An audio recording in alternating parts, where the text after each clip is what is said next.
Hi everybody, this is Mrs. Yenny, and I am going to go through problem 2.1 and what do you expect. In this problem we are working with area models and probability. So the first thing that you had to do in this problem was play. You had to play the Making Purple game. And the Making Purple game had to do with spinning these two spinners that you can see in front of me here. So this spinner here has 6 equally likely parts that you can see labeled by color. And then this spinner here had 3 equally likely parts labeled by color. And the goal, of course, is to make purple. To make purple, we had to either spin a red here and a blue here, or a blue here and a red here, because, of course, red and blue or blue and red together make purple. So you're simply taking your paper clip and spinning. So there I got a yellow and a blue, and then just recording the results that you get. And all it says here is to play several times. So you had to make a decision regarding how many times you played. I'm playing, that was a yellow-red. I played 24 times, and so what you see in front of me here is 24 spins. You could have played more than that, and I would hope that maybe you played more than that just to see the resulting experimental and theoretical probability comparison. But we'll get to that in a minute. All right, so after playing, then you had to calculate your experimental probability. So here's all my data, and I played 24 times. And I have to count up how many times out of 24 I made purple.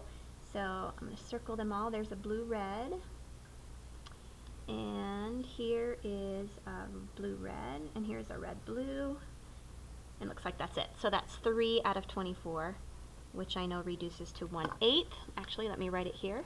So I had 3 purples out of 24 attempts, which reduces to 1/8, which is 12.5%.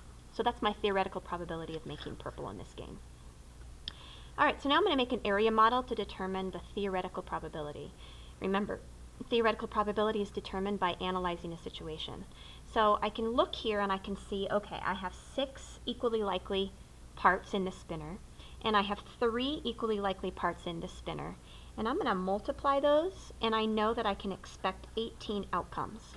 And the whole reason I'm going to make an area model is to make basically a list or have an organized way to show those 18 outcomes.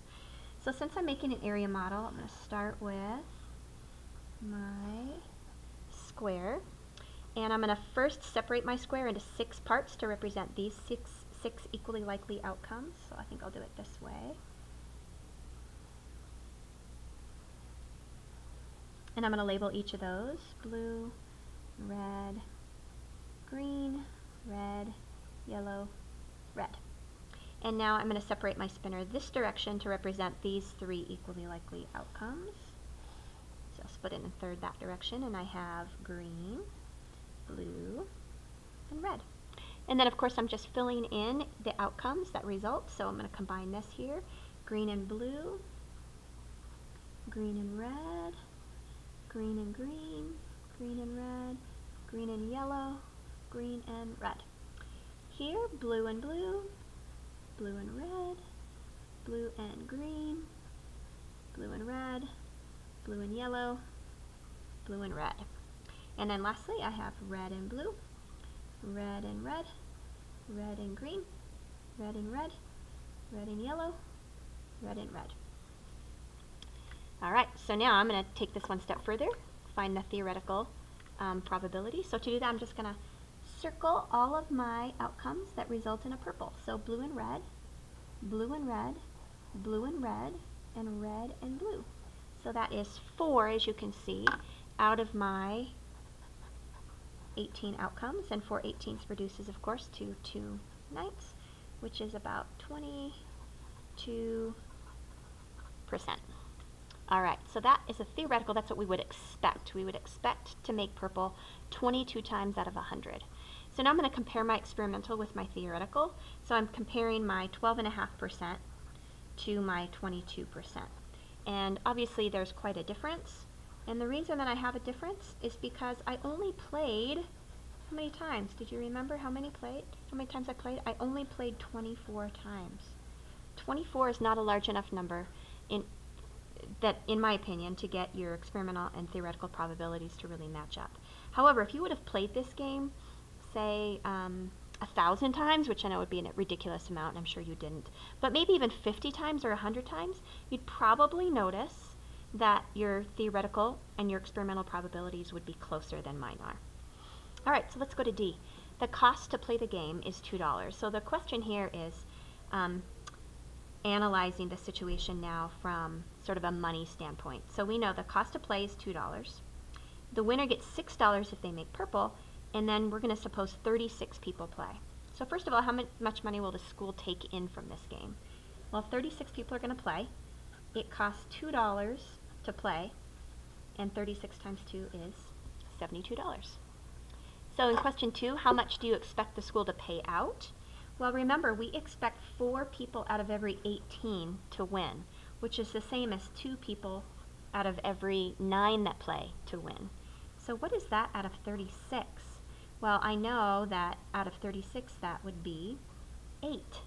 This is just an equivalent fraction. So 8 people are going to win out of 36 is what we would expect. So I'm going to take those 8 people that we expect to win times the $6 that they get from making purple. There's supposed to be a dollar sign there. And that gives me $48. So then the last question is just going to be a combination then of these two. So how much do you expect the school to make in profit?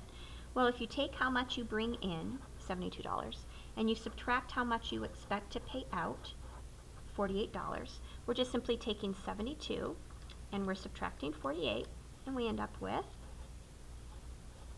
$24. That's what we would expect. Now remember, just like in previous games, we've talked about this as well. If these 36 people that play are considerably luckier than average, or luckier than we would expect, then what would happen to our profit? Well, our payout would go up, and so then our profit would go down. The vice versa is also true. If these 36 people that play happen to be less lucky than you would expect, then our payout would go down, and then our profit would go up. All right, thanks for listening, everybody. Hopefully you got that all corrected. Make sure that you see me if you have questions.